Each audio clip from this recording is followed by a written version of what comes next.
Good morning. My name is Colin McDonald, Assistant Attorney General for the National Fraud Enforcement Division at the Department of Justice. I am joined today by U.S. Attorney Craig Missakian for the Northern District of California, U.S. Attorney Tim Corshane from the District of Arizona, First Assistant U.S. Attorney Segal Chattah from the District of Nevada, members of the Department of Justice's Healthcare Fraud Unit, and our law enforcement partners from FBI, DEA, and HHS OIG. Our message today and every day is simple. If you steal from the American taxpayer, the Department of Justice and our law enforcement partners will do everything possible to award you free housing in a federal prison. And we will not stop there. We will find the spoils of your fraud, take it from you, and give it back where it belongs, with the American people. No one should be allowed to rip off the United States of America, and we will not be shrugging our shoulders at those who do. Already this week, alongside our law enforcement partners, we executed over 20 search warrants in fraud investigations in Minnesota. We indicted a bookkeeper in Florida for siphoning $3.9 million from her employer. We secured a guilty plea from a former Iowa nonprofit director who stole money meant to help Americans find work. And we obtained a prison sentence for a tax cheat in Texas who withheld but did not pay his employees' taxes. And last week, among many other fraud enforcement actions, a judge sent a sex offender to prison for lying to receive SNAP benefits. We will continue to work around the clock to prosecute fraud. We are not doing this work alone. Under the leadership of President Trump, the entire apparatus of the federal government is laser focused on fraud as part of the President's task force to eliminate fraud, a whole of government effort chaired by Vice President Vance to eliminate fraud, waste, and abuse within the federal benefit programs. The task force is rapidly on the move, identifying fraudulent actors, strengthening our country's financial security protocols, and casting a clear vision that fraud against the American pocketbook will not be tolerated. On April the 7th, Acting Attorney General Todd Blanche issued a memorandum on the creation of the department's National Fraud Enforcement Division. In his memorandum, General Blanche directed the department to take immediate action to expand the National Fraud Enforcement Division into a robust litigating division capable of reaching any fraud, large or small, perpetrated against taxpayer dollars. And we are springing into action. Last week, the Fraud Division announced a historic $300 million grant program for state and local prosecutors to join the Department of Justice in our mission to combat fraud. We welcome all who share our concern for taxpayer dollars to join us in this mission. And I am pleased to announce today a major new Fraud Division initiative to combat healthcare fraud, the creation of the West Coast Healthcare Fraud Strike Force in Arizona, Nevada, and right here in the Northern District of California. The data shows that the need for this new strike force is urgent and undeniable. Healthcare fraud in these districts imposes an enormous and growing burden on American taxpayers as fraudsters exploit programs meant for the poor, needy, elderly, and disabled. Some of the most significant Medicaid, wound care, and digital health technology fraud cases have been prosecuted in these districts. This new regional strike force will be staffed by at least 10 prosecutors from the Fraud Division's Healthcare Fraud Section, who will be a force multiplier for these U.S. attorneys' offices to combat a healthcare fraud crisis that is robbing taxpayers and harming patients. Since the creation of the National Response Strike Force in 2020, healthcare fraud prosecutors from Washington, D.C. have been partnering with these U.S. attorneys' offices to prosecute cutting-edge cases on the West Coast. For instance, in Arizona just last year, we secured guilty pleas and sentences of 15.5 and 14 years for 2 wound graft company owners stemming from a $1.2 billion wound graft scheme. We seized $126 million in assets, including cash, luxury vehicles, and gold bars, returning needed funds to the taxpayers. Separately, prosecutors have charged a $650 million Medicaid fraud scheme that exploited vulnerable substance abuse patients who did not receive the care that they needed. But partnering on cases from Washington, D.C. is not enough for the amount of healthcare fraud in these districts, and it's not enough for the vision that the National Fraud Enforcement Division is casting. We need more attorneys on the ground across the nation to combat this nationwide problem. That is why, only 22 days after the acting Attorney General announced the creation of the Fraud Division, we are expanding our footprint here. Today's new strike force builds on a proud tradition that stretches back almost 2 decades. Over that period, this program, now comprised of 9 strike forces operating in federal districts across the country, including the Central District of California, has charged more than 6,200 defendants who collectively billed federal health care programs and private insurers more than $45 billion. Our healthcare fraud strike force is a model that powerfully combines data analytics with traditional investigative techniques to produce rapid results. This new West Coast strike force carries that legacy forward with a sharper focus, expanded resources, cutting-edge data analytics, and the full weight of this department's commitment to protecting you, the American taxpayer. This strike force will operate in close collaboration with U.S. attorneys' offices, the FBI, HHS OIG, DEA, and our other law enforcement partners. We will use data analytics, cross-district regional coordination, and every available legal tool to identify, investigate, and prosecute these crimes with speed and efficiency. Let me be clear to anyone who is committing fraud in the healthcare industry in Arizona, Nevada, and California. This strike force is coming for you, whether you are committing fraud on the street, in a medical office, or in a boardroom. Healthcare fraud steals from American taxpayers, corrupts the integrity of the programs that the most vulnerable among us rely upon, and puts patients at risk. The Fraud Division will track emerging fraud trends and follow the data, and the data in our possession shines an inescapable light on those committing healthcare fraud. The creation of the Fraud Division marks a new chapter in this effort. Our ability to prosecute these crimes will grow even more sophisticated with each passing day, and we will not rest in pursuing justice on behalf of taxpayers and patients. Thank you all for being here, and I'll now turn the podium over to U.S. Attorney Craig Missakian.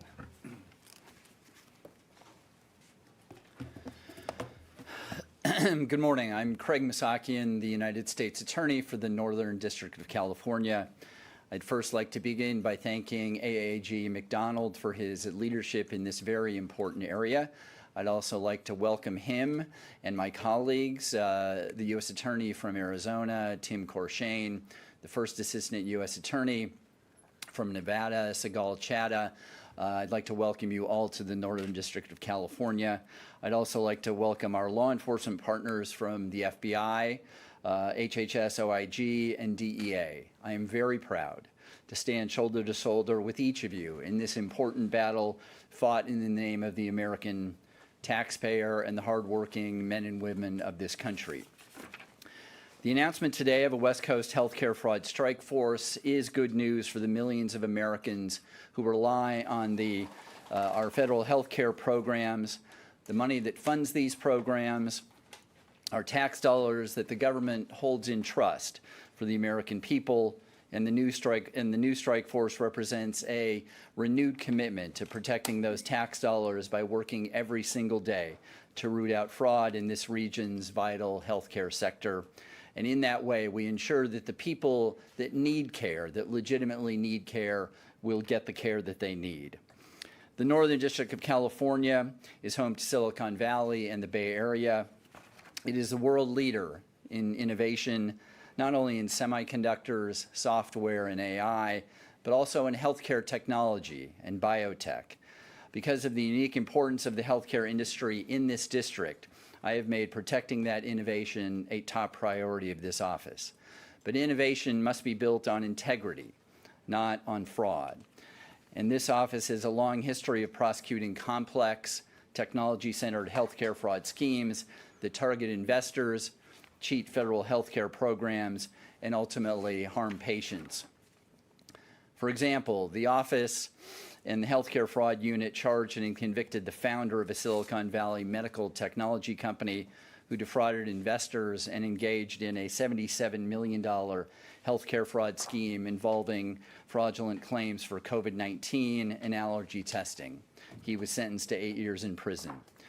And this office's prosecution of Elizabeth Holmes resulted in a sentence of more than 11 years in prison for deceiving investors in her Silicon Valley startup Theranos, lying to healthcare partners and offering patients a blood test that was just too good to be true.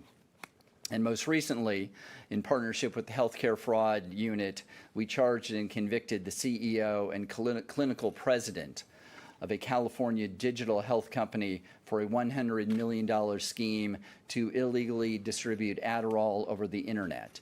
It was a first-of-its-kind prosecution that applied traditional drug trafficking statutes to an online telehealth business. We look forward to continuing this work in collaboration with our strike force partners. This collaboration will enable us to make good on the President's promise to protect the American taxpayer by going after individuals and entities that seek to cheat the system and to recover more money stolen from investors and the public. I'd now like to introduce U.S. Attorney Timothy Corshane from the District of Arizona.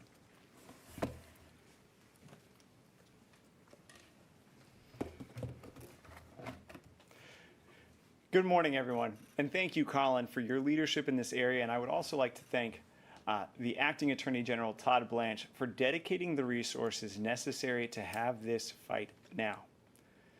In defining the problem, theft of taxpayer money, whether it's in healthcare or any other arena, is more than just theft of some dollars.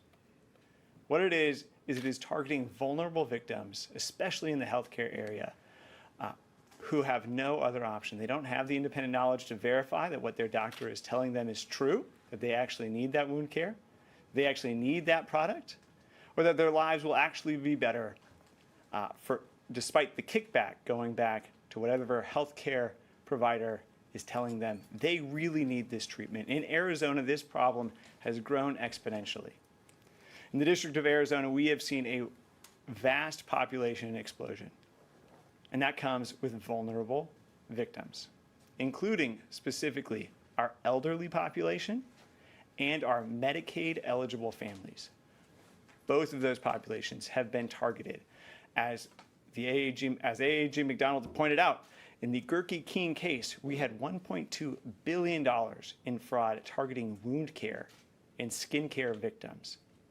Now, they stole healthcare money, but they also victimized people who didn't need those procedures, who suffered through the pain and humiliation of those procedures, and then lost faith in the system. This problem is real, it's present, and it is now.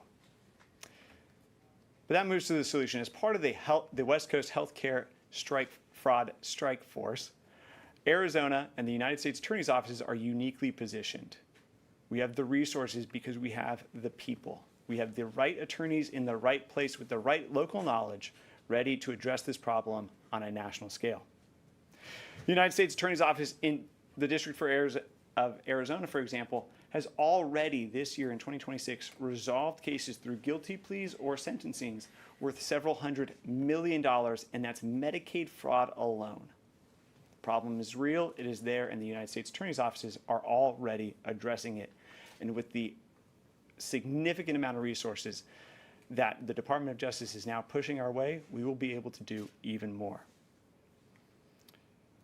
But, as AAG McDonald said, those wrongdoers, those fraudsters, have nowhere left to hide because our AUSAs and our professional staff are expert investigators, they are experienced trial lawyers, and they will find what you stole and get it back, not just for the government, but for the vulnerable victims who are due that benefit. Thank you very much, and I would next like to welcome up the First Assistant for the District of Nevada, Sagala Chada.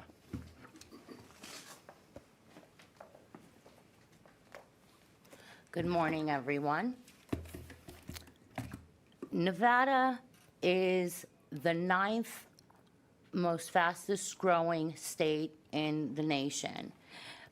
Part of that includes 40% of the population that is coming to Nevada is senior citizens.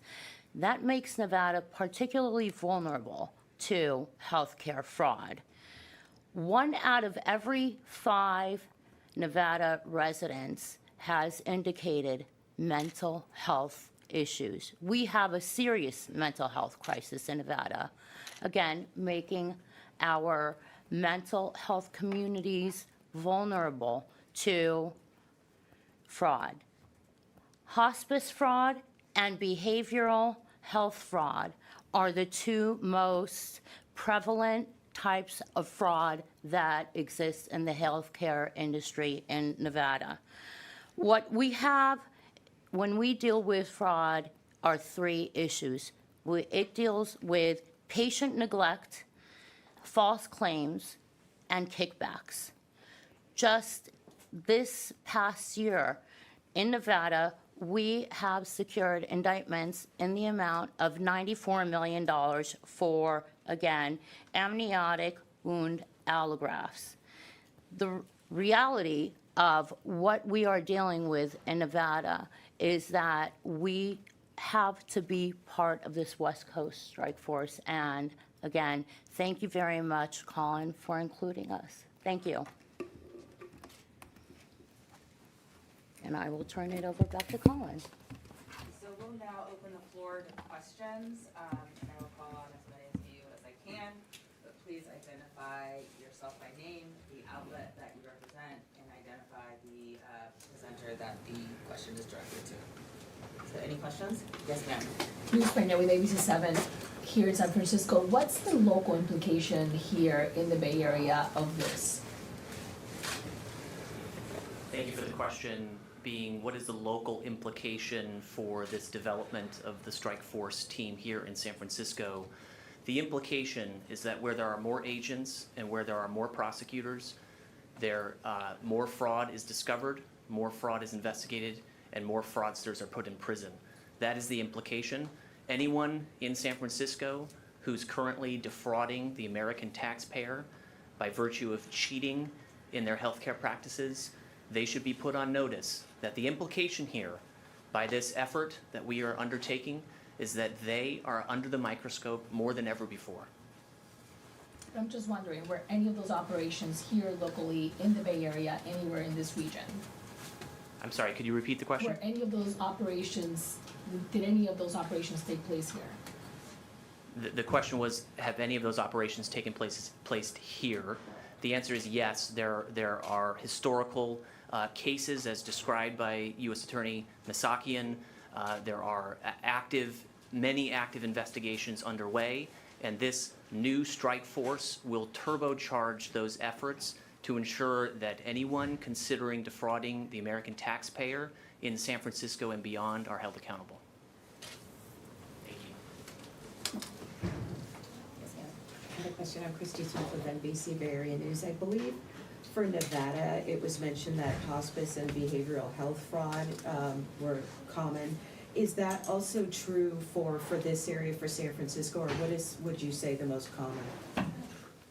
So the question was, what is the most common type of fraud that we are seeing in this area? To that, I would say that we are focused on the full field of fraud in San Francisco and elsewhere. We are building tools and relying on our data analytics in order to reveal the fraudsters and have that data point us to where the high spots of fraud are. That is why these districts in particular, on the heels of other districts that have already been identified, for instance, Los Angeles already has a strike force team, and we will be building on that strike force team.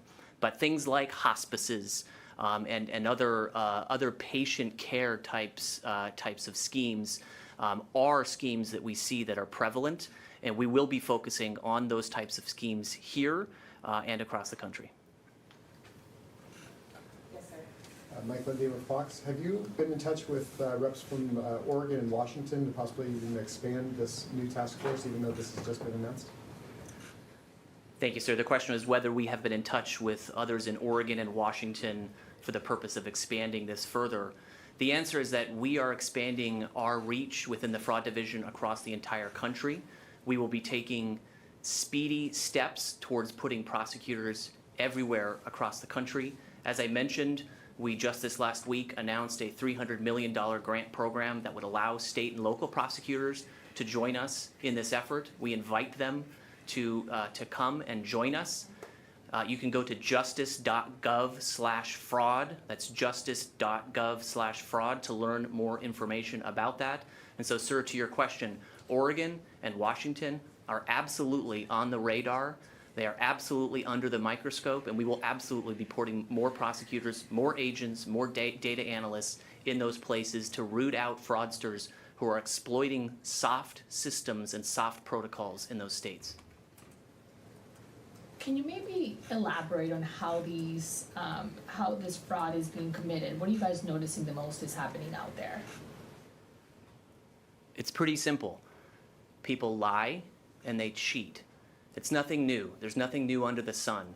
People say that they're providing a service that they are not providing. People say that they are billing for a certain provision of services that they did not provide. There's a range of conduct that goes into what fraud looks like, but at its essence, it's someone lying to their patients and to the government as to the work that they are engaged in. And our data analytics helps us know exactly who those people are, and we will be knocking on your door soon. This question is for Matt. What specifically in San Francisco are you guys targeting when it comes to these type of frauds? Thanks for the question. So as the United States Attorney's Office has mentioned here in Main Justice, we are going to take a full look at all healthcare fraud. So I don't want to get into specifics exactly breaking down the individual fraud components, but we take a look at all healthcare fraud. Task forces are nothing new to the FBI. We have our violent crime task forces, our safe streets task forces. This is just another step to include our partners here on the federal law enforcement side. So I'd say we're going to dive into every single component of fraud here to ensure that these entire organizations are taking a look at a whole. That's one thing our law enforcement partners do extraordinarily well is take a look at the entire enterprise, and that's what we're going to do. Any other questions? All right, thank you all.